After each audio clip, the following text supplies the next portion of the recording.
and purposefully misleading the American people, something that happens regularly. You can't say, I'm not done.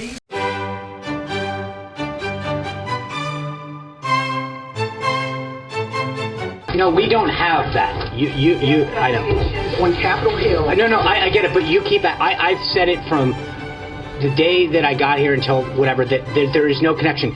You've got Russia. If the president puts Russian salad dressing on his salad tonight, somehow that's a Russian connection. Sarah, Jim? if I may, though, I was going to ask a question about something else. Well, you used it on something else. Sarah, Jim? if I may, Sarah, Not today. We're going to keep moving, guys. if I can ask about the president's accusations. I'm moving to a and different leveled Jim. I'm against sorry. them. I know, but I didn't get a chance to ask the question that I wanted to ask, which is, Jim. can you just say once and for all whether these Jim, I'm going to say once and accusations- for all that I'm moving on to Jim Stinson, and I'm not taking another question from you at this point. I guess I would turn the question back on the media and ask similar questions. Does Vox want to take back that they proclaimed that the coronavirus would not be a deadly pandemic? Does the Washington Post want to take back that they told Americans to get a grip, the flu is bigger than the coronavirus? Does the Washington Post likewise want to take back that our brains are causing us to exaggerate the threat of the coronavirus? Does the New York Times want to take back that fear of the virus may be spreading faster than the virus itself? Does NPR want to take back that the flu was a much bigger threat than the coronavirus? And finally, once again, the Washington Post, would they like to take back that the government should not respond aggressively to the coronavirus? No, that's, I appreciate your agenda here, but the reality is, no, hold on. No, at some point, report the facts. The facts are that every single person who has been briefed on this subject has come away with the same conclusion. Republican, Democrat, so I'm sorry that disgusts you. You're shaking your head. Look, I think that the real shame in all of this is that Democrats are perfectly capable of coming together and agreeing on the fact that they're comfortable ripping babies straight from a mother's womb or killing a baby after birth, but they have a hard time condemning the type of comments from Congresswoman Omar.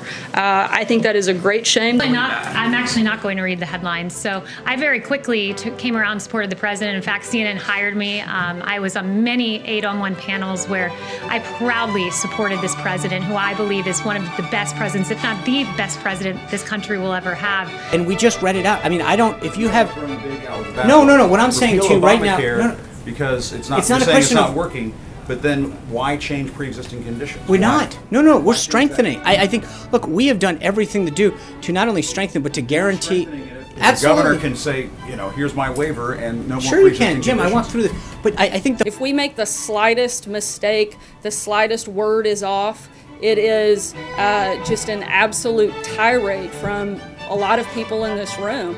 But news outlets get to go on day after day and cite unnamed sources, use stories without sources. But I would encourage the individual who did that analysis of my past, rather than focusing on me, he really should be focused on some of the very guests CNN chose to have on their network. Yeah, well, let's dismiss a myth about test right now. If we tested every single American in this country at this moment, we have to retest them an hour later and then an hour later after that, because at any moment you could theoretically contract this virus. So the notion that everyone needs to be tested is just simply nonsensical. The media's focus on priorities, they don't line up with the rest of America.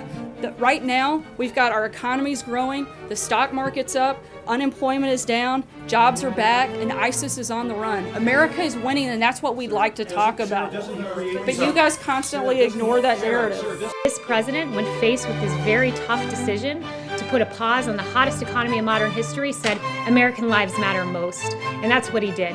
And I can tell you this, the president that got us to the hottest economy in modern history, he's done it once, and he can do it again.